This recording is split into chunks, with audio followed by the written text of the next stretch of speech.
Ladies and gentlemen, we are live, as this is the moment you've all been waiting for.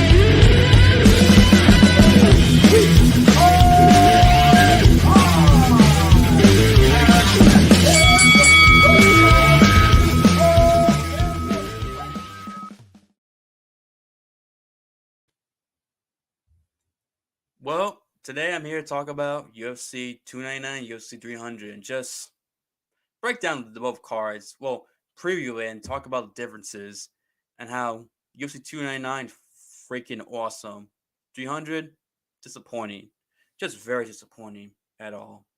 I'm just gonna be honest with you. I mean, I'm not the only one saying this. A lot of MMA fans are saying this, and they're correct. They are very correct when they say how disappointing UFC 300 is compared to 299. It just, I mean, it's the UFC's own fault. Their own fault. Gonna be honest with you. The UFC hyped up UFC 300. They've been hyping this card up since last year, 2023, and we got the fights we got. Now, there's some good fights. It's not the worst card ever. I mean, there's been some way worse pay-per-view cards than this, way worse. But for expectations going to UFC 300 and the hype they gave to UFC 300, Dana White, I believe one of his interviews talking about, man, we got a lot in store, hyping up the matchups they got, especially some of the prelims and etc. This ain't it, man. This is not what we want. This is disappointing as fuck. This is bad. This is bad. I feel like the UFC's almost gotten arrogant. I'm gonna say it. It's like they got arrogant. It's almost like they say, well, UFC 300, of course, going to sell. UFC 100 sold a lot. 200 sold. 300 is going to sell automatically. Forgetting that there was a lot of great fights on the card. Big names. Big exciting matchups. Yeah, 200 was disappointing considering what it could have been and what we got. But there still were big names on that card. I mean, Brock Lesnar was on that card. You still had Cormier, Anderson Silva, although Silva was a late replacement because John Jones, who was supposed to be the original main event with Daniel Cormier, got in trouble with PEDs the week of the fight, UFC 200. You had Cain Velasquez against Chavez Brown. Brown was still a top 5 contender in the heavyweight division. Frank Edgar and Jose Aldo were 2 of the 3 best featherweights at the time, fighting for the interim featherweight belt.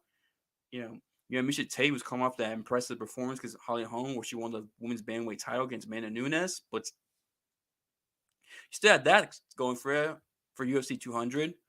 Even though we didn't get Jones Cormier like we wanted to, Misha Tate and Amanda Nunes turned out to be a main event, which no one expected or thought. It wasn't exactly a fight we were all hyped to see necessarily, but at the same time, it did begin Amanda Nunes' legendary title run. You had Frankie, TJ Dillashaw in the prelims against Rafael Sansao. But yeah, I mentioning all this because I want you to understand that despite UFC 200 not being what we wanted to be, McGregor and Nate Diaz supposed to have the rematch of UFC 200, but I got pushed to 202. If you remember that, it still had a lot of big names. It still had a lot of big names, good matchups. Compared to 300, 300 is not what we thought. The UFC hypes these 100 cards up, giving us fans high expectations for these 100 cards. These come every 7-8 years. UFC 100 was July 2009, excuse me.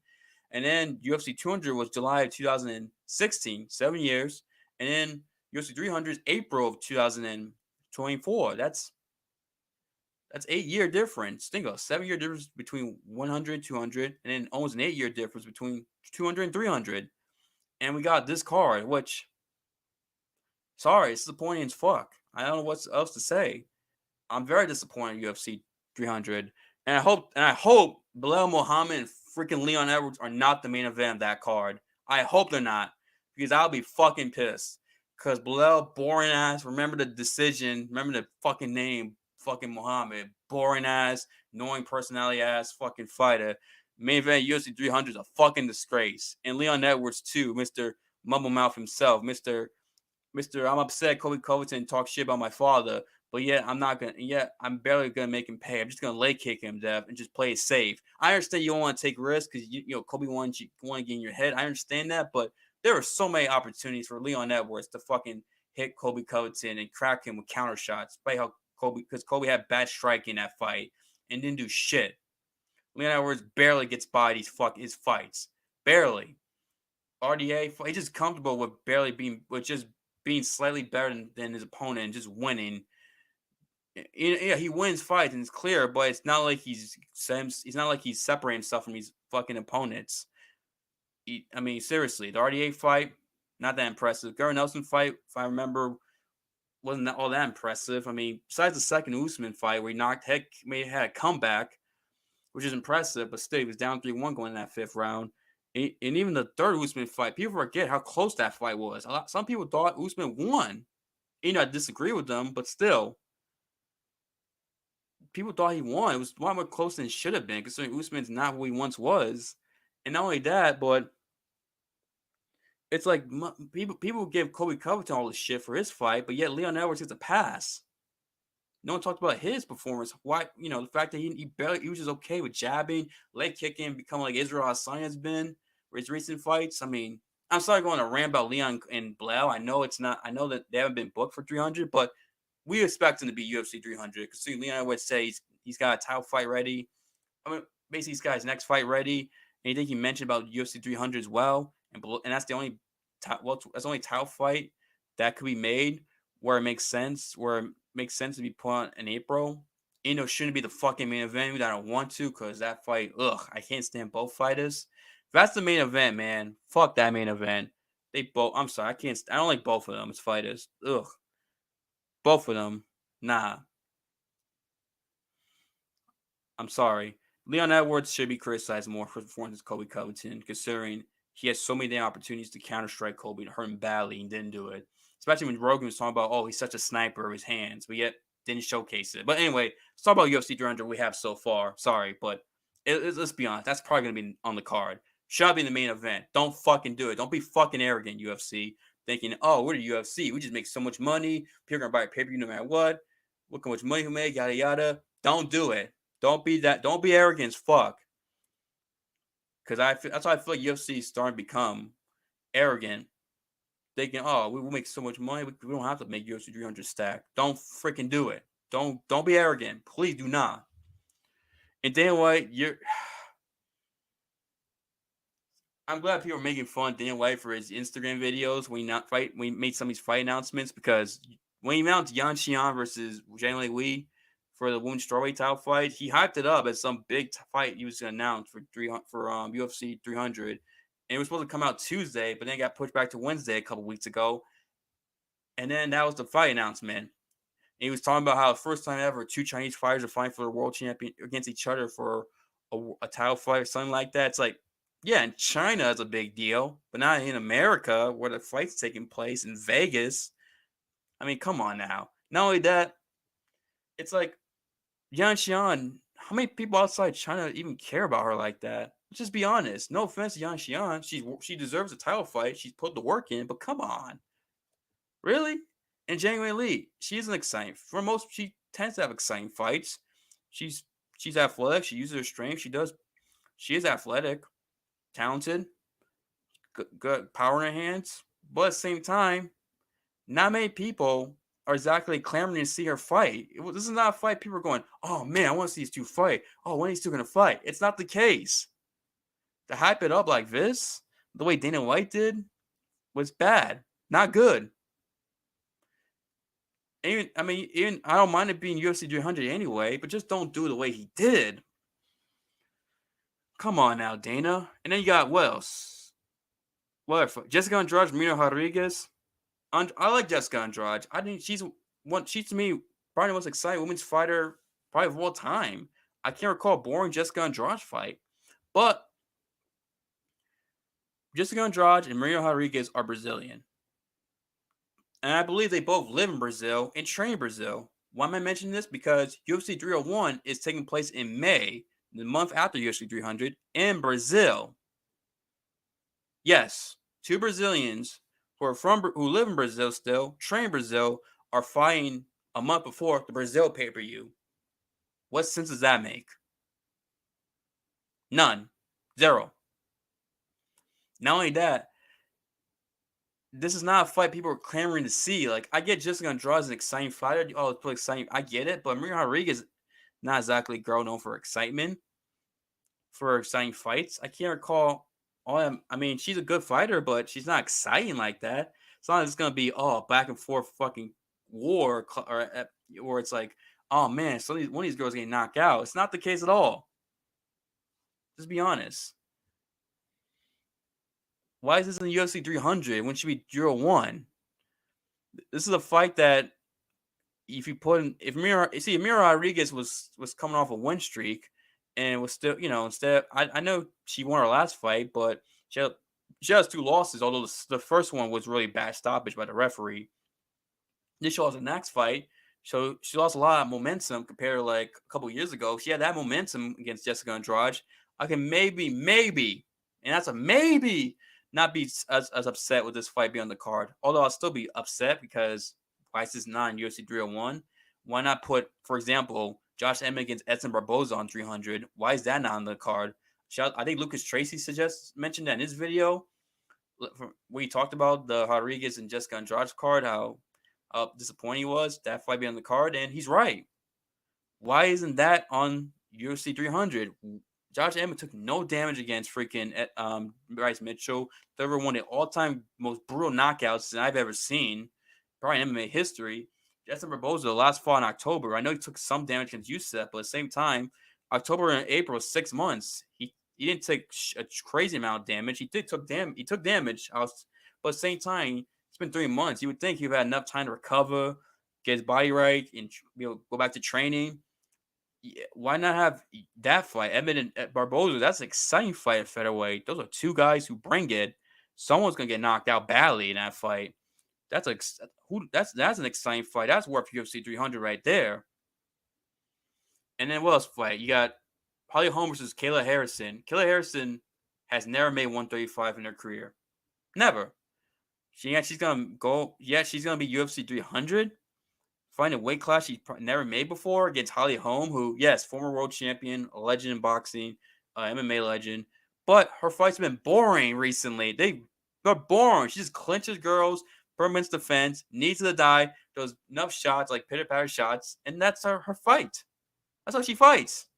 She forgot that she's a world-class boxer, a Hall of Fame boxer. I guess she's older, doesn't want to get hit, but still, that footwork, she has footwork and things to avoid getting punched. And I'm pretty sure she got head movement, like a lot of boxers do, head movement to avoid shots. Like, has her reflexes slowed that much? I mean, that would make sense. She's older, but if you're in, clinch girls, at least take them down and ground and pound, go for submissions, try to damage them at least, Holly Holm. And then Kayla Harrison, never made 135 in their career. I don't know if she can. I understand 135 needs some new fresh blood, considering Raquel Pennington's the champ. Her boring ass. Her a terrible fight last weekend, UFC 297, but still. Kayla Harrison, I mean, she still has a lot of flaws in her game. Her striking, I mean, Larissa Perchenko, who she lost to, she beat her twice. Kayla Harrison, that is, beat her twice before losing the dirt fight. Exposed a lot of holes in freaking Kayla's game. I mean, not a lot for 300. I mean, really? Nah, it doesn't get me all hyped up. A fight that does get me hyped up, though, Charles Oliveira, Armin Tsarukyan, great fight. Charles Oliveira is a star. The two top 5 lightweights in the world. The winner's going to fight for the world championship next. Rightfully so. I am excited for that fight. It's a fight that it's 50-50. Tsarukyan and Charles Oliveira, 50-50. Both guys, I think, can win. I'm excited. I mean, either way, it's going to be revenge for Islam Makhachev, and it's a great matchup against Islam. I know Charles lost to Islam, second round submission, but at the same time, it wasn't due to the ground game. It was more so Charles Oliveira his striking going into that fight, and he didn't stand up was not good. Especially Charles had a good reach advantage over Islam. But I do think Charles can be Islam rematch. I saw some things to me that makes me go, I think he'd be Islam rematch. And Artem Sarukian gave Islam arguably his toughest fight of his career back in 2019. And Sarukian's just gone better, and I think he will give Islam another tough fight if he would beat Charles Oliveira.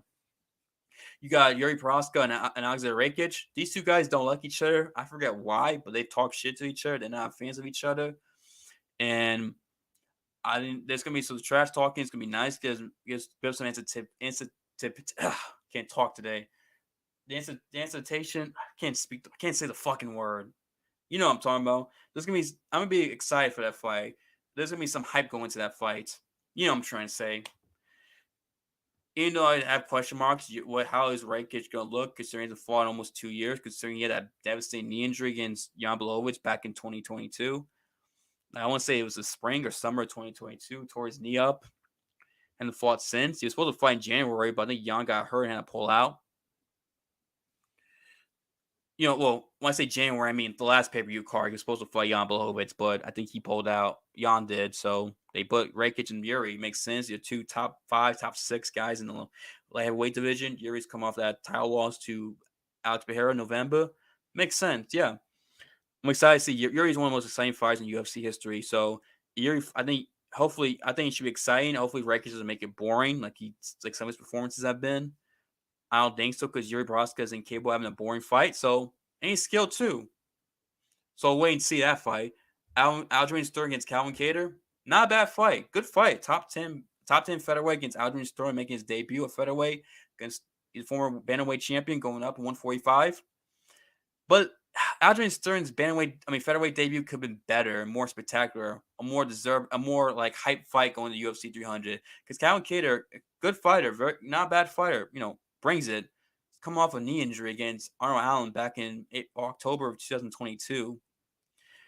I remember he put his foot the wrong way. He basically tore his knee up, and we don't know what Calvin Kattar we're gonna get. He's in his mid-30s. He's older. We don't know if we're gonna get the Calvin Kattar of old. The one that looked great against Giga Chikadze, the one that was looking great prior to the Max Holloway fight, or we're gonna get a watered down Calvin Kattar. And Aljamain Sterling, even if Aljamain Sterling goes out there and beats a Calvin Kattar that's still game, I doubt he's gonna get a title fight next. He won't. He's probably gonna win one more fight before getting a crack at the world title. And the fight that should have been made for Aljamain Sterling, a fight that a lot of fans wanted to see, that I was excited to see if it was made, was Aljamain Sterling against Max Holloway. So you the two guys in a pound-for-pound list in UFC, in their prime still, former champions. That is an exciting fight right there, because if Aljamain Sterling would beat Max Holloway, he would definitely earn his right to fight for the world title next. These are two, guys, like I said, pound-for-pound guys in their prime still, former champions. That's an exciting fight. That's a fight worth UFC 300. But Max Holloway is fighting Justin Gaethje in UFC 300 for the BMF title. And the BMF title, who gives a fuck? That shit, a stupid belt anyway. Anyway, but still a fun fight. Holloway and Gaethje, two of the fan favorites, two more exciting fighters in UFC. Definitely the last 10 years, probably all time, especially Justin Gaethje. Definitely. Him and Yuri Prohaska, and Charles Oliveira, those three are three of the most exciting fighters in MMA history. I think all three of them should be in that top 10 list, in my opinion. Most exciting fighters in MMA history. But Max Holloway, Max Holloway is not far behind them, rather, in excitement. The thing with this fight for me is that Max Holloway, we all expect him to lose. Like, most of us don't expect Holloway to win. It's too big. It's a matchup between two big fighters, but at the same time, it's not like a 50-50 matchup. We expect Gaethje to win, beat him up, and people are afraid that this fight might be the fight where Holloway's legendary chin goes away and finally gets knocked down. He might get knocked out, maybe knocked out potentially, and people are afraid that if that happens, his chin's gonna be gone, considering he's taken more shots than any fighter in UFC history, despite never getting dropped once in his career, which is really impressive. Shows his chin is just one of the greatest chins in MMA history, Max Holloway, that is. But what I like about this is that Max Holloway has at least 2-3 months to get prepared to build his body up and bulk up a little bit, so he can be a lightweight instead of being his regular weight when that usually is when he fights at featherweight. And if you remember when we fought Dustin Poirier back in 2019, he didn't exactly have a lot of time to build muscle up and get his way up so he could be a natural lightweight. This fight he has a couple months to do that and train so his body can build his body up so that way his body can be used to 150 to being lightweight as he trains for this fight. And he's had maybe a whole month to get ready as well because Ali Abdelaziz, Justin Gaethje's manager, mentioned last month in December that this was the fight that they were trying to make. So Holloway might have known that he was probably going to fight Justin Gaethje. So he might have been, slowly but surely building up muscle, building up his weight, and now he's really going all into that. So he might be in more of a lightweight frame going into this fight. And he was the second Poirier fight back in 2019, which by the way I can't believe that was 5 years ago. That second Poirier fight, 155. That's crazy. So who knows? Maybe if he builds up in weight, he may be able to take the punches better in lightweight than he would have if he would just not bulk up at all.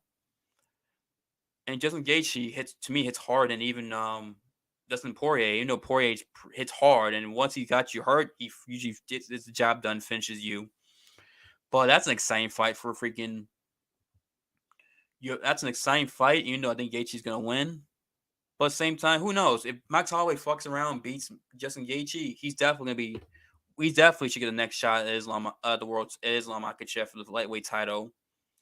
The guy's on a 3-fight win streak. He beat the guy in top 5 who we all thought was going to fight for the belt next. It'd be hard to argue against freaking Leon. It'd be hard to argue against Max Holloway if he does beat Justin Gaethje. But also, I did want to talk about these fights real quick. Sidi Youssef and Diego Lopez are on UFC 300.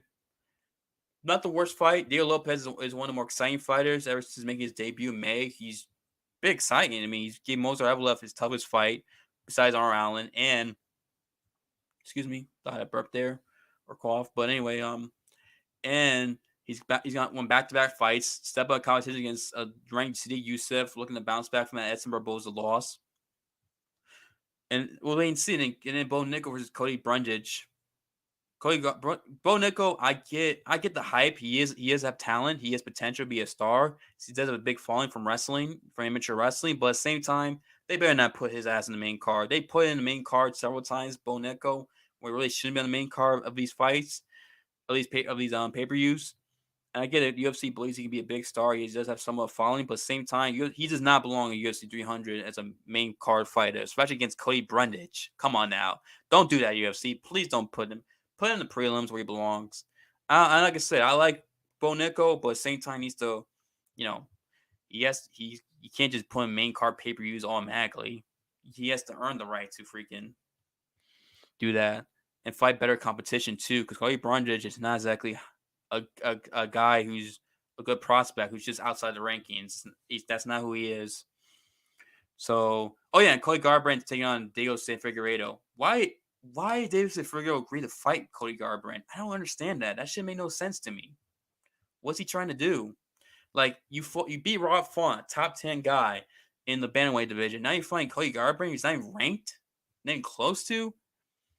I get the former champ, but still, if you want to fight a former champ, fight Dominic Cruz. Why isn't this Davidson Figueiredo Dominic Cruz? That would have been a more exciting fight. Dominic Cruz, who's still in the top 10 ranked, against Davidson Figueiredo. 2 former champions. One's a Hall of Famer, all-time great Dominic Cruz, against Davidson Figueiredo, former champ at 125, who's in his prime still. That would have been an exciting fight 300. That what got me hyped. A lot of people hyped seeing those two fight. It would make sense for Figueiredo too to fight Dominic Cruz. I'm pretty sure Dominic Cruz would have taken that fight to fight in UFC 300. It was supposed to be the biggest card of all time. He would have taken that fight. It would have added the prestige of that card. But that's not the case. We got Cody Garbrandt, who's not even ranked, against Davidson Figueiredo. Doesn't even make sense. Like, what are we doing? What are we doing here? It's stupid, in my opinion. I know Cody Garbrandt's exciting and all, but at the same time, he doesn't deserve to fight Davidson Figueiredo after what he did. Come on now. That's no. I mean, it'll be exciting, but at the same time, I'd rather see Dominic Cruz against Davidson Figueiredo. That will got me hyped. And I granted, I've mentioned before, Dominic Cruz is one of my favorite fighters all time, but still, it makes more sense for Figueiredo, not Cody Garbrandt. I mean, I gotta talk about UFC 299. I've spent a lot of time UFC 300, more than I wanted to, but I had to break down these fights. talk about my excitement level, my problems with it, but at the same time, had to mention it and talk about this because I need to explain why I'm disappointed, why other fans are disappointed, and UFC being arrogant, not giving us a epic card, a real card, a card that should be only considered one of the all-time great cards for you for freaking UFC 300 like we expected to. I mean, you can't hype up these 100 cards and not deliver. You can't do it. They haven't delivered. This would be a solid pay-per-view card like a UFC 305, but not for 300. I expect better. Like I said, Edson Barboza, Josh Emmett. You could put Figueiredo and Dominic Cruz. What you could put Sergey Pavlovich and freaking Zero Gone on this card. That if those 3 fights would have been made, and you take out Andrade and Marino Rodriguez, that right there, that would have been a much better card, a more exciting card, more UFC 300 worthy card. Or even even if you put Martin Tybor and Tai Tuivasa, I would have rather taken that over Holly Holm and Kayla Harrison. That would have been more exciting. I mean, come on now. Let me talk about UFC 299 real quick. Now, look at this card. Look at UFC 299 in Miami, Florida. I wish I can go that card, but it's too damn expensive. You know, I live 3 hours from Miami in Orlando. Too damn expensive, man. But fuck, I would love to go this card. I don't know why Wikipedia is being. I don't know why it's being slow. My internet's trying to pull up all the fights. Try to pull up. I mean, we know the main event is Sean O'Malley versus Chio Vera 2. Chio Vera is the only guy to beat Sean O'Malley. Sean O'Malley is the newly crowned champion. Do you want to avenge that loss? Chio Vera, I know he's not on a massive win streak like Marab or freaking Corey Sandhagen, but at the same time, he has won 5 of his last 6 fights, and like I said, it's a victory over Sean O'Malley. Sorry, I had to sneeze there. Yeah, that fight. That's the big exciting fight. Sean O'Malley, performances are usually exciting. And Chio Vera is an exciting fighter. I can't recall a boring Chio Vera fight. These 2 guys don't have boring fights. I think it'll be a decent fight. It'll be an entertaining fight. I'm not saying it's gonna be a fight a year contender, but at the same time, it should be an entertaining fight. Look at this. And then you got Dustin Poirier and Benoit Saint Denis, the co-main event. I mean, Dustin Poirier, who's arguably one of the most exciting fighters in MMA history, is taking on Benoit Saint Denis, a rising contender in the freaking lightweight division who's made a lot of noise with performances, especially his finishing rate and the way he's just destroying dudes. I mean, the way he beat up Teo Moises and then he beat up freaking Matt Frivola, who had a lot of hype going to that fight, just head kicked him. This is a guy's former French special forces, a guy who I believe in all his fight. Let me see. I think his finishing rate, all his victories are finishes. He's gotten 4 knockouts, 9 submissions. This guy, every single victory of Benoit's is a finish, and he might finish Poirier, considering Poirier. I mean, I'm not saying he's going to, but Poirier's coming off that loss to Justin Gaethje, who got head kicked. Now that was in July, so he's taking a lot of time to recover and etc. So he did the right thing. But Poirier is also a great finisher as well. And one thing about Benoit Saint Denis is that he does leave himself open to get hit at times, especially against Teo Moises. Moises countered him several times with some shots, despite him beating up Moises, considering Moises did take a lot of damage in that fight, and Benoit Saint Denis pushed him against the fence, but Benoit got hit a lot of counter strikes and left his chin open to get countered. And someone like Poirier, who can counter strike, once he hurts you, he's great finish you. You got Benoit Saint Denis cannot do that, or else he might get finished by Dustin Poirier or hurt badly if he doesn't get finished. You got that fight, which is a super exciting fight. You got Curtis Blades against Jelito Almeida, 2 top 10 heavyweights. Almeida's last performance was boring as fuck, but I think he's going to want to redeem himself. We'll wait and see. But still, as 2 top 10 heavyweights fighting each other. Gilbert Burns against Jack Della Molina.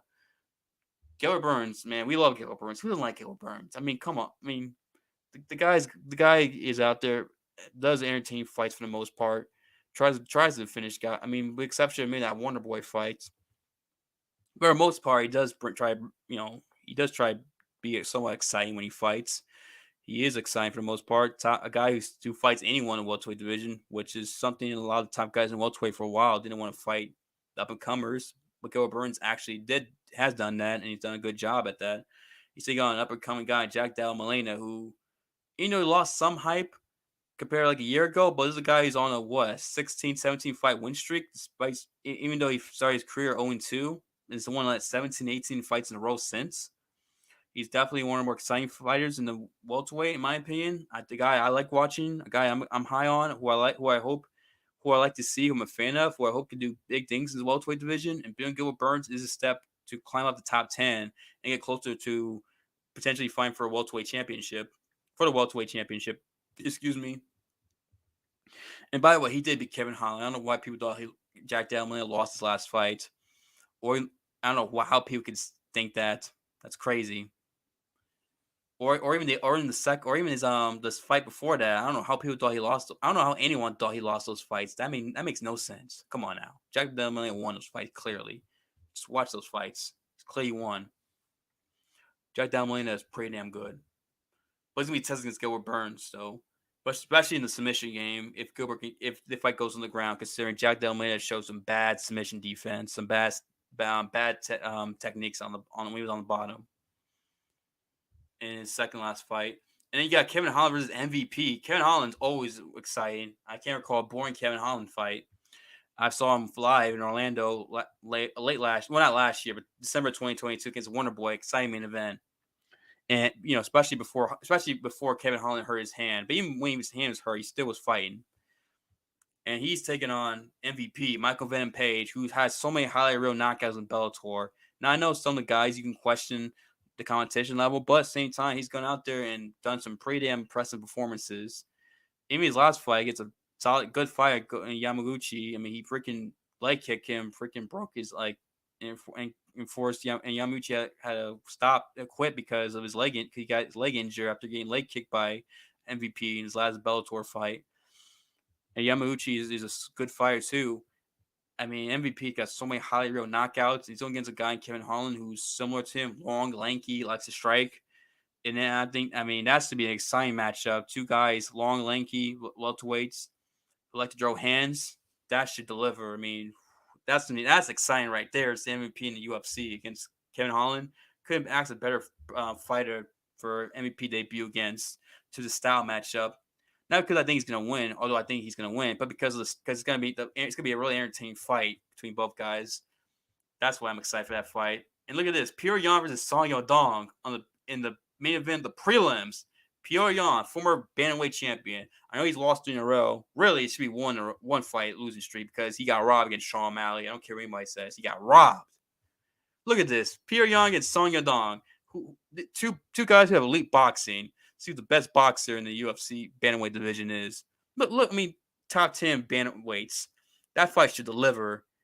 And we're interested to see if Petr Yan can adjust to fighting 3 rounds instead of 5 rounds he's accustomed to, because Petr Yan is a slow starter. The guy likes to start slow. Petr Yan, he likes to sometimes, especially the first round, he starts slow, almost like he likes to raise his opponents like they do, so he can counter them. But he meant to quicken the pace considering he's got 3 rounds. And it's a big opportunity with Song Yadong getting in the top 5, especially to be a former champion. And Petr Yan, I mean, that's exciting right there. Mateusz Gamrot against RDA, a legend RDA. Who knows his last fight? But top 10 lightweights fighting each other. Gamrot with his wrestling, got great wrestling, great scrambles too. RDA is good all around. Interesting to see if RDA could keep the fight standing and maybe try beating the striking department, considering Gamrot's striking isn't exactly the best. But we'll see if Gamrot has made improvements in his striking as well. I think RDA has a clear advantage in the striking department, personally. And then Gamrot is coming off a 2-fight win streak, although the last fight was due to a leg injury to Rafael Fiziev. That he got Fiziev basically like turns the leg the wrong way and like his knee pops and then oof. Get well, Fiziev. Sucks. You got hurt, man. I like Fiziev. That's an exciting fight. 2 top 10 lightweights. You got Pedro Munoz against freaking Kyler Phillips. Munoz is a guy who's always been a top 15 consistent fighter. I don't think he's ever been knocked down in his career. He's never been finished, but I can't recall him getting knocked down in his fights. I know he's been rocked. I think Cody Garbrandt did rock him in his fight. Pedro came back and won that fight in like a few minutes later. like a minute later after getting rocked by Cody. But you get what I mean. Against a guy in Kyler Phillips who's won 2 in a row. He's actually won 6 of the last 7 fights, and he's 11-2. And he's come up, and he has a victory over Song Yadong too. Ironically, Kyler Phillips, and so that's an exciting fight. Kyler Phillips wins this fight. He's definitely going to be in the top 15, rightfully so, against a guy in Pedro Munoz who's trying to defend his ranking, who's kind of like the old guard in some ways. So Kyler Phillips is up and comer compared to Pedro. So these are two guys who are basically top 20 bantamweights. One's top 15. Pedro fighting each other. That's an exciting fight. And then you got Michel Pereira's on this card taking on Mikhail Olinchuk. Olinchuk. I cannot pronounce his name. And I'm good with Polish names. His name's hard to pronounce. Just look at UFC 299. You'll know who I'm talking about. Michel Pereira, who he's fighting. Michel Pereira is always exciting. He looked good his middleweight debut. Middleweight, he's where he should have been. I don't know why the fuck he was at welterweight, considering how big he is. I mean, I saw him against Cesaro Ponzinibbio, and that just didn't look fair. He did not belong in freaking welterweight. Middleweight is where he belonged. He looked like a big middleweight compared to freaking Ponzinibbio. That I'm bringing up that fight because that's the fight that stands out to me the most. Is that fight? And this guy, he's only 30 years old, Pereira, who is very talented, very athletic, and I think it was even ranked at one point welterweight. Definitely could be ranked in middleweight. A guy who I think can have a lot of success in middleweight potentially. I would not be surprised at the end of the year Michel Pereira is ranked in the top 10. Not saying he will be, but I would not be surprised. Seeing how talented he is. Exciting. And then you get that Cuban heavyweight who's got 4 fights, undefeated, 4 knockouts. And who's got the longest reach in UFC history, 87 inches. Think about that. This guy's got 87 inches in reach advantage. Robes de I don't know how to pronounce his. I do not know how to pronounce his last name. It's Spanish, but I don't know how you're supposed to pronounce it. I'm not gonna butcher it. You know I'm Hispanic. I should know it's Spanish, but it's not. I don't know. It doesn't look like a typical Spanish last name. This guy Robes has got a 4-second knockout and a 3-second knockout in his last 2 fights. Think about that. 4-second, 3-second. Imagine you having a 4-second knockout and going, nah, that's actually not my fastest knockout. I got a 3-second one. That's crazy. That's insane. And he's Cuban fighting in Miami too. And by the way, I'm not saying he should be in UFC 300, but at the same time, I can understand they want to put in the first fight of UFC 300, put him, considering he's got hype. He's got the longest reach in UFC history. He's got 4-second, 3-second knockout, and a 12-second knockout. I mean, think about that. Imagine telling someone, you have a 12-second knockout in my fight. By the way, it's not my fastest knockout. For a lot of guys, that'll be their fastest knockout. This guy got 2 knockouts faster than that. Insane. Fighting a Cuban fight in Miami. Now, come on. Let's be honest. UFC 299, way better than UFC 300. That's the real UFC 300. Look at 299. That's a legendary card. Oh, yeah, I forgot. Kaylin Chugain against Macy Barber. A fight that I don't mind that fight being on the prelims. These are 2 wins flyweights, top 10 flyweights. Macy Barber is actually coming off her best performance where she actually finished with Amanda Ribas. Shockingly, because I thought Amanda Ribas was going to beat her. I thought Amanda Ribas is actually better than her. But yet she came back and won. She actually got promise that she's actually living up to the hype she had coming into her early UFC career, Macy Barber. She looked like she's starting to live up to the hype that she had. Or she was placing herself. KHK again, solid fighter in that weight class. Same time, I mean, I don't mind that being, on the prelims.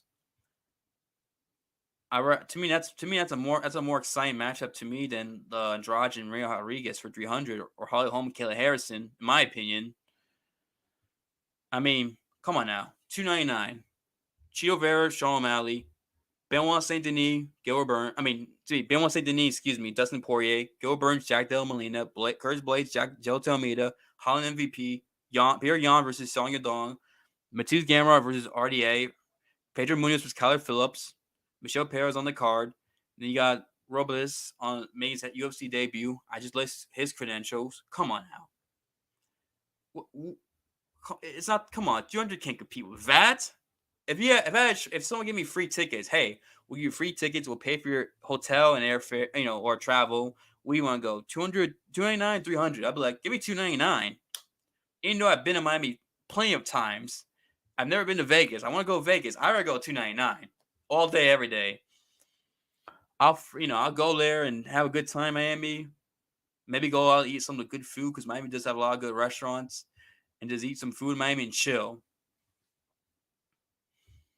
You know what I mean? And then come back. And then come back home, the next day for 300 for 299 or 300 all day every day. I want to go to Vegas. I would love to go to Vegas once. Check it out. May play some poker, learn how to play poker again. But 299 is way better. Heck, 298 is way better. The main card 298 is fucking underrated. I said it was an underrated card. The main card 298 is phenomenal. I think it's better than 300 even. Yeah, Alexander Volkanovski against Ilya Taporia, the rightful title challenger for the featherweight division, before you're undefeated against freaking Volkanovski, who's never lost a featherweight fight ever, I think. Although, to me, he has. To me, he lost a second Holloway fight, but you get what I mean. He avenged that. But he destroyed Holloway in the third fight, so good point. You get what I mean. The two guys talking shit. They both have that alpha energy where they want to prove that they're a better fighter.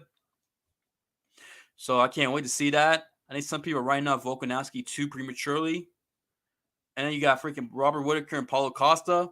If Paulo don't pull out, that should be an exciting fight. Two top 10, middleweights. I mean, that should be an exciting fight. Robert Whittaker is always exciting to watch. I love Robert Whittaker. He plus has the best nickname in May, Bobby Knuckles. Jeff Neal, Ian Gary, two top 10 freaking welterweights. Ian Gary's got a lot of attention for all the wrong reasons. Fuck Ian Gary, by the way. Fuck him. I hope Jeff Neal knocks his ass out. Ian Gary's gonna bring a lot of attention to this fight because people want to see him get his ass whooped. Even though he's not the star he claims to be, but still, he does bring attention though for wrong reasons. Fuck Ian Gary, like I said, fuck his wife. Not in that way, I mean, but I don't mean the sexual way with her. I don't mean that way, but fuck her. Go fucking wag, annoying woman. Sorry, but if you follow the Ian Gary situation, you'll be joining me in saying that as well. They're both annoying. They can go fuck themselves. I hope Jeff Neal knocks him the fuck out. Probably won't, but still, the two guys who were supposed to fight in August, but Jeff Neal pull out. So tough matchup. I think it should be competitive. Then you got Murad Devashirli versus Henry Cejudo, two top 5, top 10 bantamweights. Cejudo, former champion. Murad was on a 9-fight win streak. Both wrestlers. Should be interesting to see what Henry Cejudo does against Murad, considering Cejudo fought Aljamain, Murad's teammate and close friend. We'll see if he can stop. We'll see how he handles the takedown attempts from Murad. Murad's going to spam them takedowns. And then you got Anthony Hernandez against Roman Kopylov. Two of the most exciting upcoming middleweights. Two guys who are dark horses. Guys who next year could be title contenders next year. Kopylov has impressive knockouts. Some really fucking awesome knockouts he's gotten in his recent fights, especially the last 2 or 3 fights. I mean, the Josh Friend knockout, punches to the body. I love a body shot and a head kick. I mean, you know why I love fucking Kopylov. You know me. I love head kicks, body shot knockouts, and body shots. Yeah, like I said, body shot knockouts and slams. Those are the things I love the most. He's got 2 of them. So, I love Kopylov right there. Big fan of him right there, just for that alone. It's on a 4-fight win streak, all by knockout, too. And Anthony Hernandez is ranked in top 15. Very good fighter, indeed. These are 2 guys who are, like I said, these are 2 guys who I think definitely are going to be freaking problems in that middleweight division for next couple of years. 2 guys who, like I said, one of these 2, or maybe both of them, by the end of 2025, could be in top 5 title challengers in the middleweight division, potentially. Not saying they will, but they could be. Don't be surprised if one or both of them do. I mean, look at that. 2 upcoming guys. One is going to be ranked. Anthony Hernandez stays ranked, or he's going to lose, or Kobylov's going to be ranked. And I believe Anthony Hernandez is on a 4-fight win streak as well, just like freaking Kopylov. And 3 of his last 4 victories have been finishes. So, I mean, that right there, that main card right there, it's a great main card. That is more exciting than 300 in my opinion. If you're an MMA fan, you definitely have to look forward to 298 just on the main card alone. That main card is definitely up to me. It's a great main card. To me, it's better than 300 so far, especially if Leon Edwards and Bilal Muhammad in the main event. Because fuck that shit. That's trash. Anyway, hopefully you guys enjoy my video. Understand why I think 300 is disappointing versus 299 and freaking in a 290 main card. Don't forget to like, share this video. Let me know. Are you disappointed with UFC 300? What fights would you wish they would make for UFC 300? And what he does in 299 and what he does in 290 main card. I'd like to see your thoughts, or comment. Let me know. Thank you guys for watching, listening to the video. Hope you guys enjoy it. I'll see you next time. Peace.